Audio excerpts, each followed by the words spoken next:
UGM peduli soal ini, maka hari ini saya akan duduk bersama Rektor, Wakil Rektor, dan Dekan Fakultas Kehutanan untuk mendiskusikan masalah ini. Bu Rektor, langsung aja Bu. Ya. Ijazah Pak Joko Widodo itu asli apa palsu? Ya, terima kasih Mas Andi.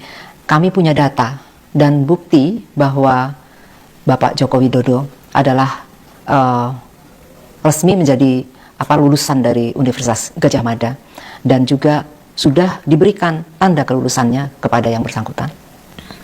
Tapi Bu, sangat banyak orang, Ibu pasti juga membaca di media sosial, itu orang itu yakin banget bahwa ijazah ini palsu. Saya kira perlu didudukan seperti ini. Tugas institusi pendidikan tinggi, dalam hal ini Universitas Gadjah Mada, itu tugasnya adalah mendidik. Ya. Jadi proses pendidikan itu kami mempunyai bukti dan dokumen yang lengkap terkait dengan hal tersebut. Ya. Dan sedangkan untuk yang kaitannya dengan ijazah, itu tentunya diberikan setelah yang bersangkutan menyelesaikan proses pendidikan itu secara baik dan sesuai dengan persyaratannya, dan diserahkan pada saat wisuda kepada yang bersangkutan. Berarti UGM telah menyerahkan ijazah yang benar atau asli itu kepada jelas, iya, kepada yang bersangkutan pada saat wisuda, jadi tahun 1985 untuk kasusnya Bapak Joko Widodo. Dan itu juga berlaku untuk semua alumni yang lain? Untuk semua alumni, ya.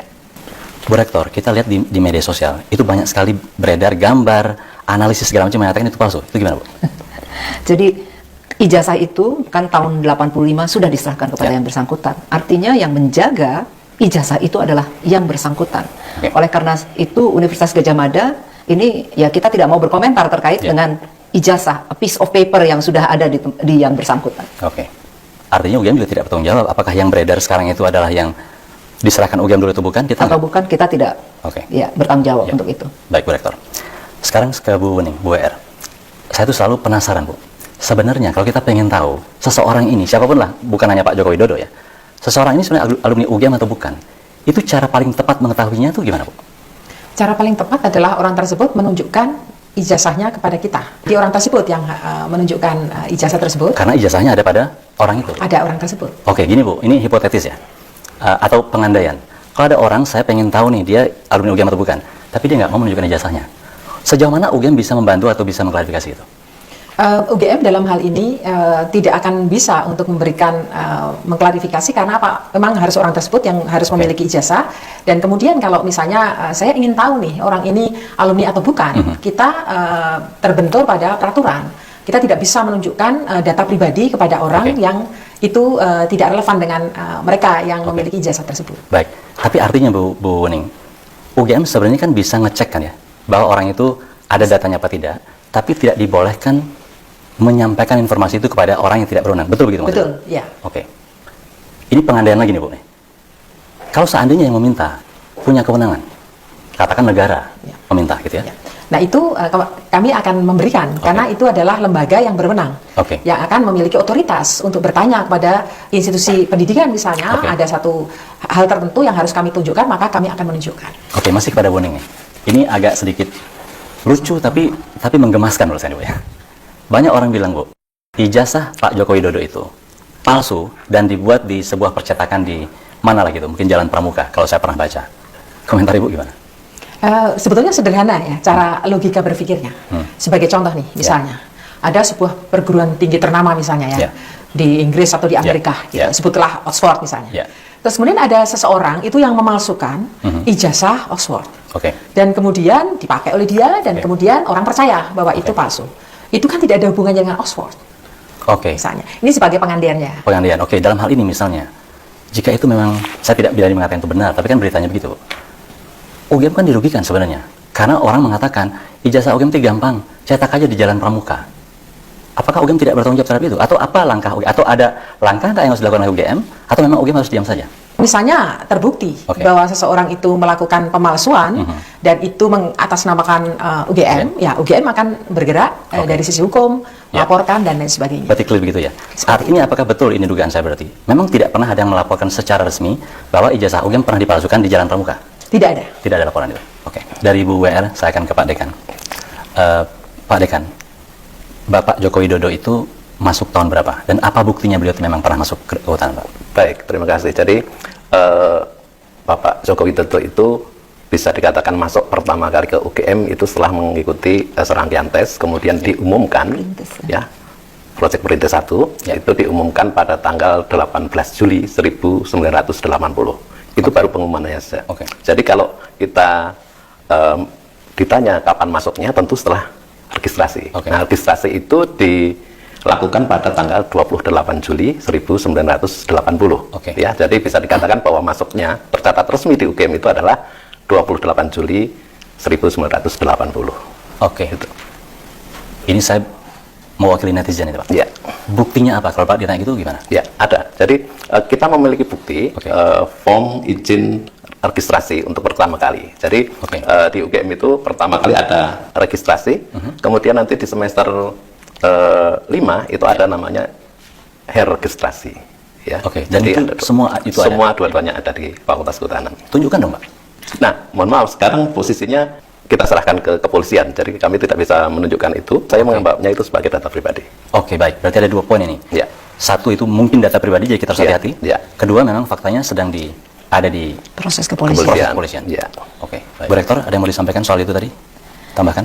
Iya, sebetulnya tadi yang disampaikan Pak Dekan, semua data kita sudah miliki, dokumen tersebut juga sudah rapi kita kumpulkan, dan sekarang ini memang sudah ada di tangan kepolisian karena adanya proses legal yang berkembang. Lagi-lagi nih Bu, ini kan kita dari tadi bicara soal privasi segala macam, ini sama menegaskan sekali lagi Bu, kalau memang kita nggak bisa nih kan tunjukkan data-data itu alasannya apa sih? Kenapa kita tidak menunjukkan? Apakah kita menyembunyikan sesuatu atau kita membela sesuatu? Kalau tidak menunjukkan, kenapa kita tidak tunjukkan? Ada aturan Undang-Undang Keterbukaan Informasi Publik yang harus kita patuhi juga. Jadi sebagai institusi yang melayani masyarakat, tentunya kita memegang dokumen-dokumen pribadi orang-orang yang bersangkutan. Nah, Undang-Undang KIP ini melindungi supaya kita tidak mengobrol semua dokumen yang memang bukan menjadi ranah publik. Tadi seperti yang disampaikan oleh Bu WR misalnya tentang ijazah. Ijazah itu juga merupakan dokumen pribadi. Jadi bukan ranahnya institusi untuk menunjukkan kepada publik. Jadi dengan kata lain Bu, begitu ijazah itu dipegang oleh orangnya, maka hanya orang itu saja yang berhak untuk menunjukkan bukti yang betul ya. Baik, terima kasih Bu Rektor. Saya kembali ke Pak Sigit sebagai rekan. Pak, ini pertanyaan ringan saja. Bapak angkatan berapa, Pak? Angkatan 1990. Berarti Bapak adik kelasnya Bapak Joko Widodo ya? Kalau sebagai mahasiswa tidak pernah bertemu. Tetapi setelah khususnya saya menjadi dosen, saya membawa mahasiswa itu untuk mengunjungi pabrik-pabrik yang dimiliki oleh Pak Jokowi. Pak Dekan, ada satu polemik yang nggak selesai-selesai soal pembimbing, Pak. Ya. Itu banyak sekali spekulasi. Saya pengen dengar dari Bapak sekarang. Ya. Jadi pembimbing akademik itu adalah Bapak Insinyur Kasmujo. Waktu itu masih Insinyur Kasmujo. Selanjutnya bersekolah lagi jadi Insinyur Kasmujo MS sekarang sampai pensiun begitu. Itu pembimbing akademik yang membimbing Pak Jokowi mulai semester kelima. Itu kalau zaman sampai dulu, lulus. Istilahnya dosen wali juga, betul ya? Dulu sering disebut sebagai dosen wali. Angkatan saya itu dosen wali. Ya, betul. Ya. Kemudian untuk dosen pembimbing skripsi itu adalah waktu pertama kali masih Dr. Insinyur Sumitro. Ahmad Sumitro. Tetapi setelah hampir lulus begitu ya, itu Pak Mitro itu menerima gelar profesornya. Jadi ini memang ada 2 orang yang berbeda, Pak. Satunya pembimbing akademik, yaitu Pak Kasmujo. Dan satunya pembimbing skripsi Pak Ahmad Sumitro. Ahmad Sumitro. Ya. Ada satu nih Pak yang lebih serius lagi nih masalahnya. Lebih lucu tapi lebih serius gitu ya. Orang mempersoalkan Sumitro itu pernah ditulis pakai Sumitro pakai U atau Sumitro pakai OE. Penjelasan Bapak gimana, Pak? Ya, itu sesuatu yang biasa ya pada waktu itu, khususnya berkaitan dengan ejaan bahasa Indonesia ada su dan soe gitu ya. Tapi untuk kasus Pak Ahmad Sumitro ini, saya mendapatkan dua-duanya. Mendapatkan dua-duanya. Jadi beliau itu mendapatkan SK Menteri untuk pengangkatan sebagai dekan waktu itu pada periode sebelum Pak Jokowi masuk. Itu SK-nya jelas di situ tertulis Ahmad Soe Mitro pakai OE. Ya. Setelah itu kemudian berubah menjadi Ahmad Sumitro pakai U. Sehingga apa? Saya lihat di beberapa dokumen baik itu Ahmad Sumitro maupun Ahmad Soe Mitro, beliau ini berkenan untuk